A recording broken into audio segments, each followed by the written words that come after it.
Shalom Bapak dan Ibu, Jemaat Komunitas selamat datang, selamat hari Minggu, selamat datang di ibadah online kita minggu ini. Kita mau sama-sama angkat pujian ini, semangat pujian.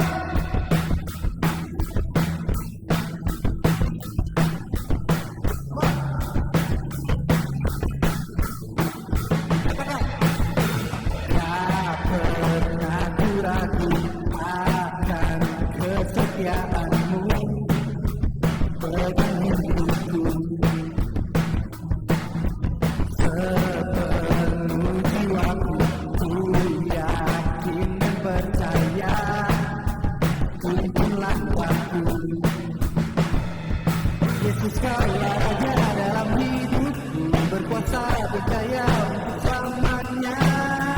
Hanya kau Tuhan, sumber kekuasa, kuasa-Mu tercurah bagiku senantiasa.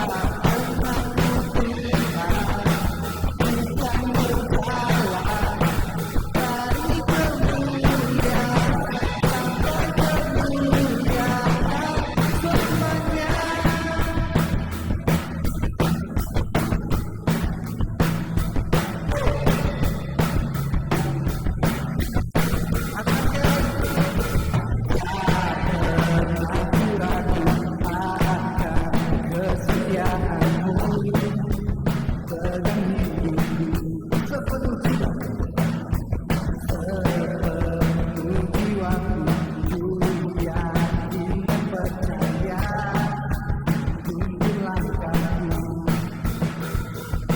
Yesus kau raja dalam hidup, berkuasa percaya untuk selamanya. Yesus kau raja dalam hidup, berkuasa percaya untuk selamanya. Hanya kau Tuhan, sumber kekuasa, kuasa-Mu tercurah bagiku senantiasa. Umat-Mu Tuhan, bukan bersalah dari kemuliaan sampai kemuliaan.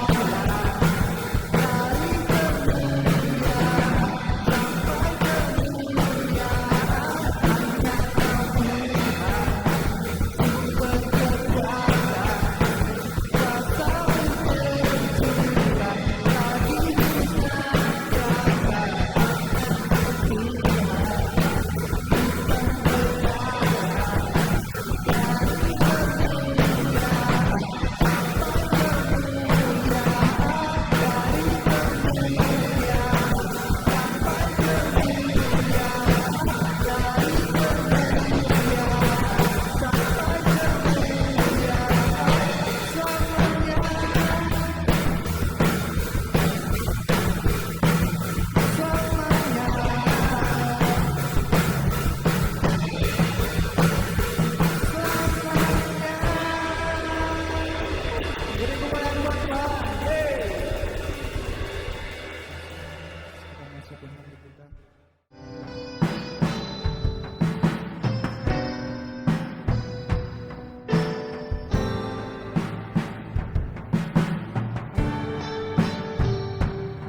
Bapakku datang dan berserah, ku nyatakan Kau yang berkuasa dalam gelap.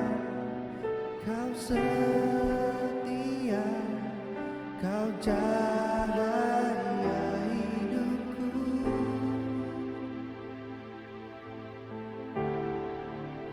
Kau kuatkan aku bertahan, Kau harapan dalam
Engkau yang selalu ada buat kami Tuhan.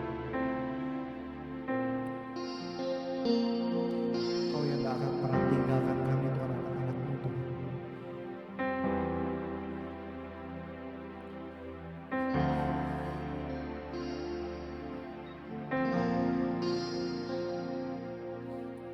Bapa Kau setia, takkan meninggalkan, dan ku percaya Engkau milikku dan ku milikmu. Kerinduanku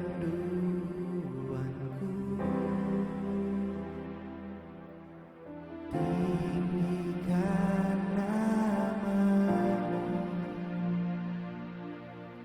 karena ku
Shalom, saudara yang dikasihi Tuhan.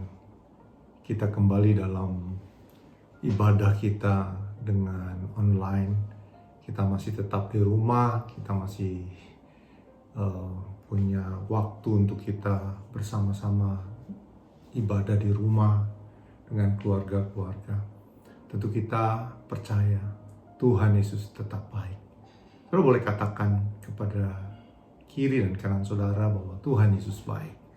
Saudara dikasihi Tuhan, bahwa hari ini adalah di mana kita masuki kembali perjamuan kudus di bulan Juni 2020, saudara. Dan tanpa terasa kita telah memasuki bulan yang ke-6 dalam tahun ini. Dengan keadaan yang seperti ini, tentu kita tetap percaya bahwa Tuhan memelihara kehidupan kita. Nah, saudara kasih Tuhan, hari ini kita mau bahas firman Tuhan kembali. Kita boleh mendengar bersama-sama. Tapi sebelumnya kita berdoa untuk firman Tuhan. Mari kita berdoa. Tuhan, terima kasih kalau kesempatan kami untuk kami boleh datang kepadamu, Tuhan. Di dalam apapun keadaan hari ini, kami tetap percaya bahwa Tuhan Yesus baik. Maka itu Tuhan, kami biarkan hati kami dibuka, pikiran kami dibuka Tuhan. Sehingga kami diberikan hikmat-Mu Tuhan, untuk kami boleh mengerti kebenaran firman-Mu yang kami dengar hari ini. Berbicaralah pada setiap kami, untuk kami mendengar dengan sungguh-sungguh. Untuk kami boleh camkan baik-baik, untuk kami mengerti firman-Mu. Untuk kami biarkan firman ini bertumbuh di tanah yang subur, sehingga bertumbuh dengan baik. Dan kami boleh bertumbuh di dalam Engkau. Dan kami tetap kuat di dalam Engkau. Terima kasih Tuhan Yesus buat berkat-Mu. Kami bersyukur, kami mendengar firman, kami siap mendengar Tuhan. Berbicaralah, berikan hati, pikiran kami yang konsentrasi untuk kami mendengar firman-Mu. Di dalam nama Yesus, setiap kita yang percaya bersama berkata, amin. Nah, saudara yang kasih Tuhan, kalau saudara perhatikan baik-baik, akhir zaman sering sekali kita dengar, saudara. Dan sering kali dari dulu sampai sekarang orang berbicara tentang akhir zaman. Dan mungkin sering kali kita berkata, oh itu sudah lama ya, tidak terjadi sampai sekarang, saudara. Nah, saudara, kalau diperhatikan baik-baik, ya, karena akhir zaman walaupun sering dibicarakan, nah banyak orang nggak mengerti, saudara, bahwa keadaan hari-hari ini dan dunia pasti punya akhir, saudara. Ya, hidup di dunia ini tidak ada yang kekal. Karena itu, saudara, kita perlu mempelajari dan kita mengerti bagaimana bahwa Tuhan berencana bagi kehidupan kita, saudara. Ya, kita melihat kejadian sampai hari ini, saudara.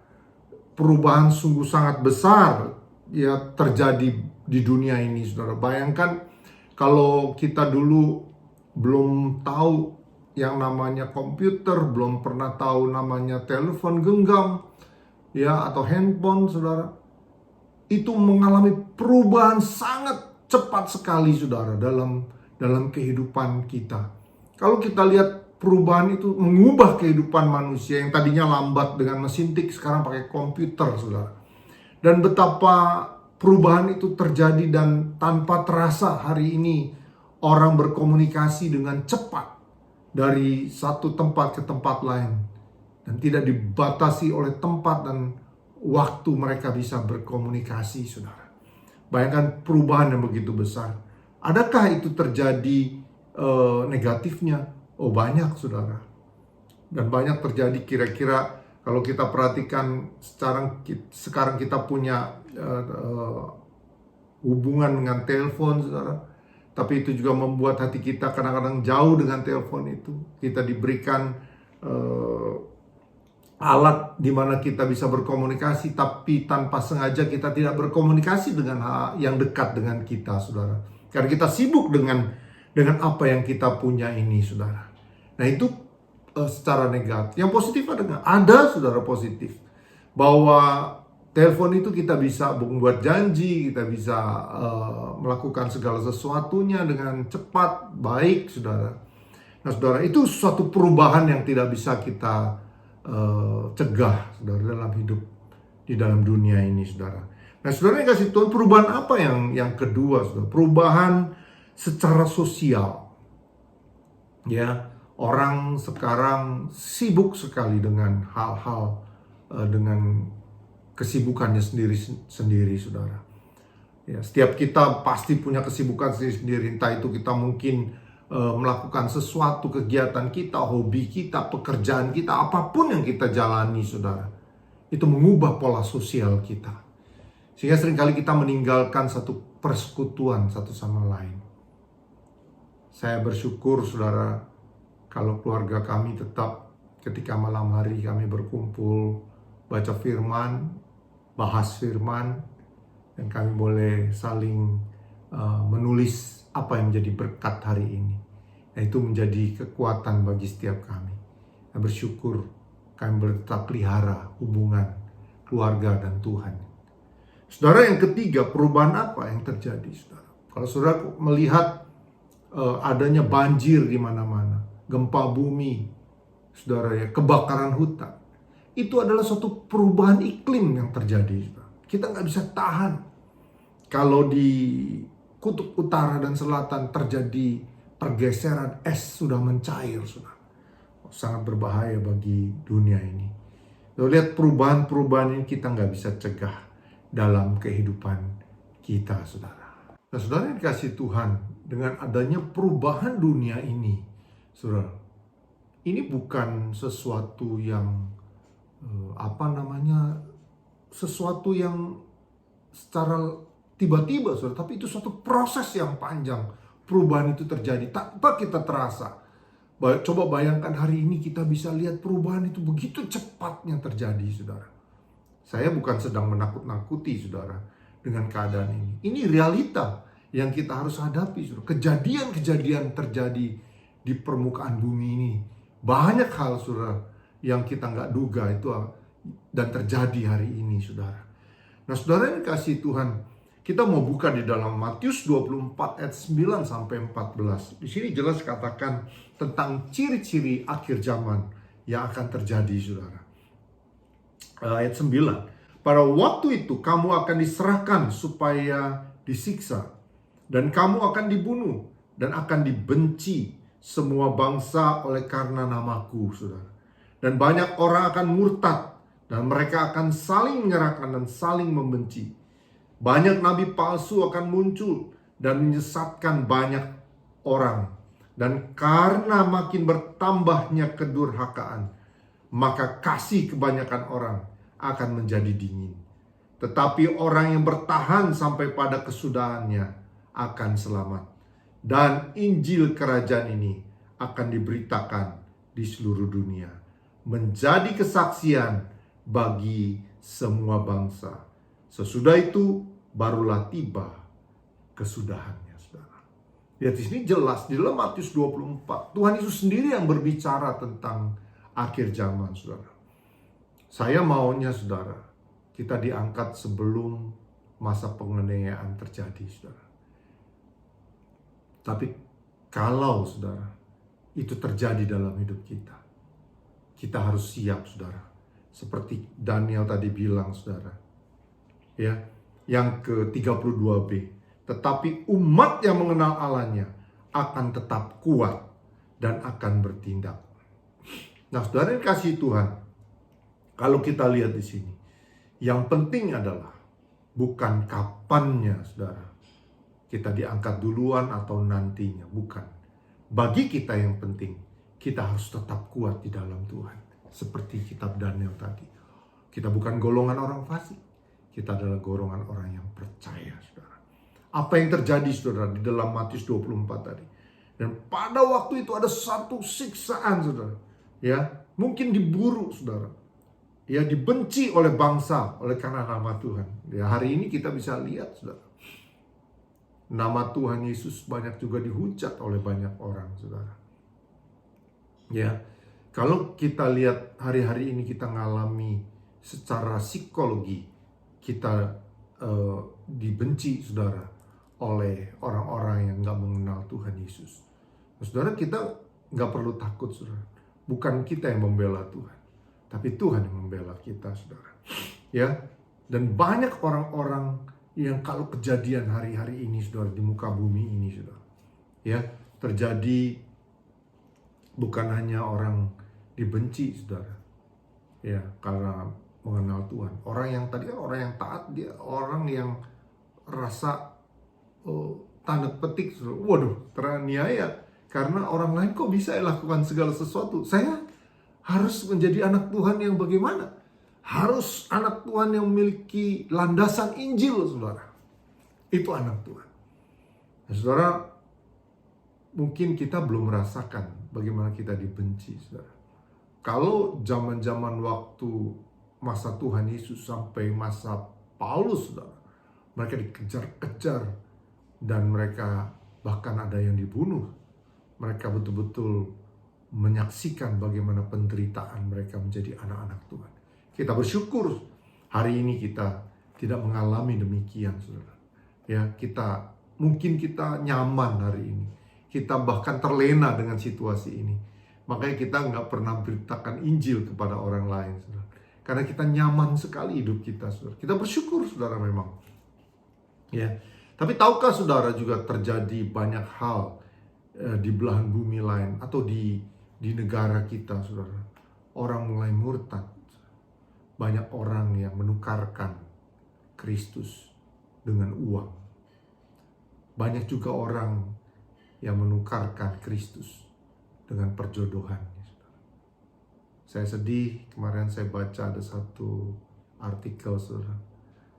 Ada seorang yang sudah bertobat mengenal Kristus, bersaksi di mana-mana, saudara. Menikah kembali dengan orang yang bukan seiman. Sehingga dia kembali lagi kepada kepercayaannya yang mula-mula, saudara. Dia jauh dan meninggalkan Tuhan. Mungkin karena satu kebutuhan. Saudara, seringkali kita berani menjual apa yang kita miliki yang sangat berharga, yaitu Tuhan Yesus. Yang telah mati untuk kita. Yang telah mengorbankan hidupnya buat kita. Kita tukarkan dengan kebutuhan kita, saudara. Kita selalu beralasan kita butuh, saudara. Tapi tahukah, saudara, kita membuang nilai yang mahal dengan semangkuk kacang merah, saudara. Nah, saudara yang kasih Tuhan, ini terjadi, saudara. Karena di dalam firman Tuhan, di dalam Matius 22 ayat yang ke Matius 22 ayat yang ke-14, saudara. Saya bacakan aja. Sebab banyak yang dipanggil, tetapi sedikit yang dipilih. Saudara, kita adalah golongan orang yang sedikit, tapi kita tetap di dalam Tuhan, saudara. Kejadian-kejadian ini terjadi, saudara, mau gak mau. Banyak orang yang bernubuat yang palsu. Banyak orang yang menjual firman Tuhan, saudara, dengan kata-kata yang manis. Tapi kita boleh belajar, saudara. Kita bersyukur ketika kita baca firman. Itu bisa menguatkan diri kita. Kita bisa menguatkan orang lain. Itu yang benar, saudara. Ya, dan banyak orang akan menjadi murtad. Nah, mereka akan saling menyerahkan dan saling membenci, saudara. Maka hati-hati dengan hal membenci, saudara.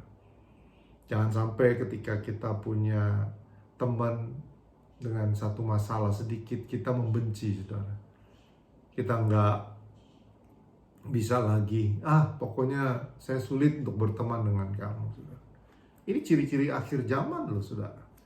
Yang dialami hari-hari ini tanpa kita sadari, saudara. Janganlah kita menjadi penggenap akhir zaman ini, saudara. Ya, terus apa lagi, saudara? Ya, banyak nabi palsu akan muncul dan menyesatkan banyak orang. Saksi dusta, di mana-mana kita bisa mengobrol kata-kata kita, kata-kata bohong kita, saudara. Kita meninggi-ninggikan diri kita, saudara. Hati-hati, saudara. Tuhan gak mau seperti ini. Ya. Terus apa lagi, saudara? Ya, yang ketiga, maka kasih kebanyakan orang akan menjadi dingin. Ya, kasih kebanyakan orang akan menjadi dingin. Bagaimana? Apa itu kasih dingin, saudara? Yang menjadi dingin, saudara. Hati kita seperti nggak ada rasa apa-apa, saudara. Kita melihat orang binasa, sebentar lagi binasa, kita rasa udah biasa aja, saudara. Kita nggak merasa sedih lagi ada orang yang belum mengenal Tuhan Yesus. Nah, ciri-ciri akhir zaman kita membiarkan banyak orang yang, apalagi mungkin di keluarga kita. Kita mungkin biarin aja anak kita mau bergaul dengan bebasnya, saudara. Kita membiarkan suami kita dengan bebasnya. Istri kita dengan bebasnya, saudara. Hati kita mulai dingin, saudara. Atau kita merasa bahwa ya udah mau bilang apa lagi. Tapi kita mau belajar, saudara. Jangan sampai hati kita menjadi dingin. Kita gumuli, kita doain, kita tangisi, saudara. Kita berjuang lewat doa, saudara. Itulah yang kita mau kejar, saudara. Terus, tetapi orang yang bertahan sampai pada kesudahannya akan selamat, saudara. Dan kita bertahan, saudara, dalam satu situasi yang berat ini. Kalau kita lihat, saudara, nggak main-main, saudara. Dunia dalam kegoncangannya ini, saudara.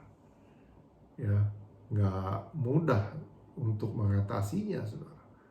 Tapi kita bersyukur kalau hari ini kita bisa tetap bersama-sama duduk, kita bisa berdoa, kita bisa mendengar firman Tuhan, saudara. Kalau kita lihat kejadian-kejadian yang terjadi, saudara, ya, di muka bumi ini. Kalau kita lihat kejadian beberapa negara di Timur Tengah mengalami pergolakan, mereka mengungsi kemana-mana, saudara. Mereka untuk makan aja susah, dan yang dikhawatirkan adalah krisis pangan, saudara, yang terjadi. Dan makanya ketika kita makan, kita mulai menghargai makan, saudara. Jangan sampai kita buang-buang makanan, saudara. Jangan sampai kita buang-buang air waktu kita cuci tangan atau kita bersih-bersih, saudara. Jangan sampai kita boros dengan air, saudara. Kita pergunakan dengan secukupnya. Kita belajar mental kita yang dirubah, supaya kita menghargai, saudara. Itu salah satu kasih kita nggak dingin, saudara. Karena hidup bukan untuk diri kita sendiri, saudara. Bukan untuk apa yang kita senangi hari ini, saudara. Tapi ingat, kita punya generasi yang akan datang. Kita punya orang lain yang masih hidup setelah kita, saudara. Kita punya anak-anak, kita punya cucu, saudara. Mungkin suatu saat kita terus harus pelihara ini, saudara. Kalau kita biarkan kejadian-kejadian dunia ini terjadi, saudara, maka akan menjadi sesuatu yang bencana. Kapan Tuhan datang? Tergantung diri kita. Kapan kita bisa percepat itu, saudara? Bagaimana kita bisa percepatnya? Mau gak mau, saudara, saya belajar tentang penurunan tanah. Kalau dipelajari Jakarta aja, saudara, kalau setiap tahun sekitar 10 cm mengalami penurunan, lama-lama memang tenggelam, saudara. Mau tidak mau, saudara, karena perubahan iklim terjadi. Sebab air laut akan meninggi ketika perubahan iklim terjadi. Di mana kita tinggal? Di atas air kah? Nah, saudara, nah, mungkin juga kalau kita lihat peperangan sekarang, mereka mempersiapkan negara-negara maju untuk ketika perang terjadi, mereka akan pencet tombol. Dulu cuma satu persatu orang bisa mati. Sekarang begitu ledakan, satu ledakan itu bisa puluhan bahkan ratusan ribu orang bisa meninggal.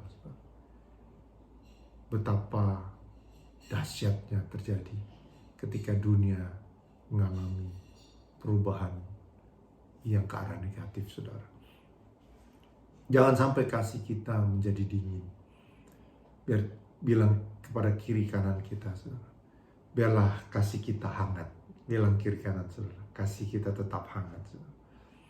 Nah saudara, dan terus ayat yang ke-14, dan Injil kerajaan ini akan diberitakan di seluruh dunia, menjadi kesaksian bagi semua bangsa. Sesudah itu barulah tiba kesudahannya saudara. Nah saudara, Injil kerajaan ini akan diberitakan seluruh dunia. Dulu saya pikir dengan adanya telepon saudara, atau WhatsApp, atau aplikasi apapun saudara, itu memang mempercepat Injil diberitakan di seluruh dunia. Mau gak mau orang sekarang punya alat komunikasi, bahkan di pelosok-pelosok orang udah punya saudara. Mau gak mau mereka udah bisa dengar saudara, Injil itu bisa diberitakan di mana-mana. Nah itu yang mempercepat juga saudara. Teknologi bisa mempercepat kedatangan Tuhan saudara. Ya, yang pertama yang dimaksud Injil kerajaan adalah Injil rasuli yang diberikan dalam kuasa dan kebenaran Roh Kudus. Injil rasuli, Injil yang membuat orang dimerdekakan saudara. Injil yang mereka boleh mengalami perubahan ketika mereka menerima Tuhan Yesus saudara. Injil yang diberitakan itu saudara. Dan hari-hari ini saya udah lihat Injil sudah hampir seluruhnya diterjemahkan beratus-ratus bahasa di dunia ini saudara. Luar biasa saudara. Mau gak mau Injil sampai ke telinga setiap orang. Keadilan Tuhan terjadi saudara. Ya, sehingga setiap orang mendengar akan firman Tuhan. Soal percaya dan tidak tergantung bagaimana dia membuka hatinya kepada Tuhan. Yang kedua, tugas orang percaya ialah dengan setia terus-menerus memberitakan Injil pada semua orang. Bukan hanya di lokal. Yang pertama-tama memang di Yerusalem. Seperti hari Pentakosta minggu lalu, saudara. Kita menjadi saksi di Yerusalem dahulu. Di keluarga kita. Di suami, istri, anak-anak. Mungkin kakak adik. Teman saudara, di Yerusalem kita memberitakan Injil saudara. Baik atau tidak baik waktunya saudara, kita beritakan itu. Kita menyatakan, beritakan Injil ada dua saudara. Kita menceritakan tentang bagaimana firman Tuhan berbicara. Yang kedua, kita menjadi berkat bagi orang saudara. Kehidupan kita, kelakuan kita, cara kita berbicara saudara. Kita menjadi berkat bagi banyak orang. Kita beritakan kepada orang-orang terdekat kita di Yerusalem. Terus di mana? Samaria, Yudea, sampai ke ujung bumi. Kita nggak terbatas, saudara. Kita beritakan kepada teman-teman kita bahwa dunia ini tidak punya kepastian. Kesempatan situasi sekarang ini kita bisa menginjil kepada orang lain. Kita boleh beritakan tentang Kristus dalam hidup kita, saudara. Yang ketiga adalah banyak penafsir, saudara, ya, beranggapan sesudah orang mati di dalam Kristus akan bangkit, saudara. Orang mati di dalam Kristus akan bangkit, saudara.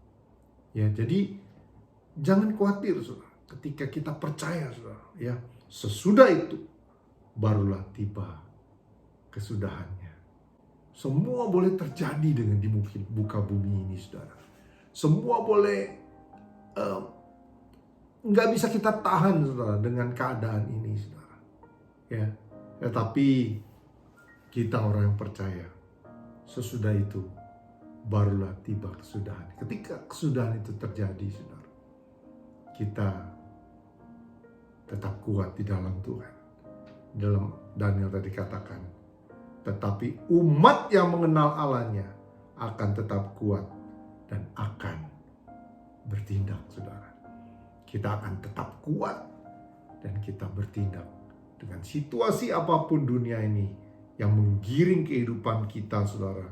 Ya, yang boleh terjadi, saudara, dalam hidup kita.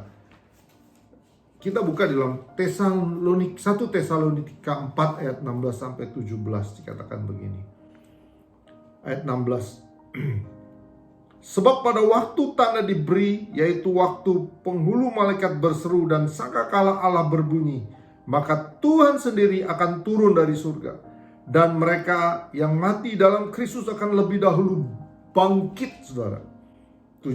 Sesudah itu kita yang hidup, yang masih tinggal, akan diangkat bersama-sama dengan mereka dalam awan-awan menyongsong Tuhan di angkasa. Demikianlah kita akan selama-lamanya bersama-sama dengan Tuhan. Wow, luar biasa, saudara. Jangan khawatir, saudara. Dunia boleh lenyap, hidup kita tetap di dalam Tuhan. Ya, orang yang percaya akan tetap kuat, ya, dan bertindak, saudara. Dan kita percaya dengan iman, orang yang mati, mungkin yang udah mendahului kita, saudara, dia akan bangkit, saudara, memiliki tubuh yang baru. Kita akan diangkat menyongsong kepada Tuhan. Luar biasa orang yang percaya, saudara. Di ayat 17. Sesudah itu kita yang hidup, yang masih tinggal, akan diangkat bersama-sama dengan mereka dalam awan menyongsong Tuhan di angkasa. Demikianlah kita akan selama-lamanya bersama-sama dengan Tuhan. Kita nggak sendiri, saudara. Pengiringan kita kepada Tuhan tidak sia-sia. Kita menjadi bagian kerajaan-Nya. Saudara, dunia ini dengan segala keinginannya akan lenyap, saudara. Tetapi firman dan kehidupan kita orang-orang percaya akan bertindak kuat, dan kita bisa bersama-sama dengan Tuhan. Kiranya Tuhan memberkati, saudara, dan kita boleh belajar setiap hari bersama dengan Tuhan. Tuhan Yesus memberkati. Sampai jumpa.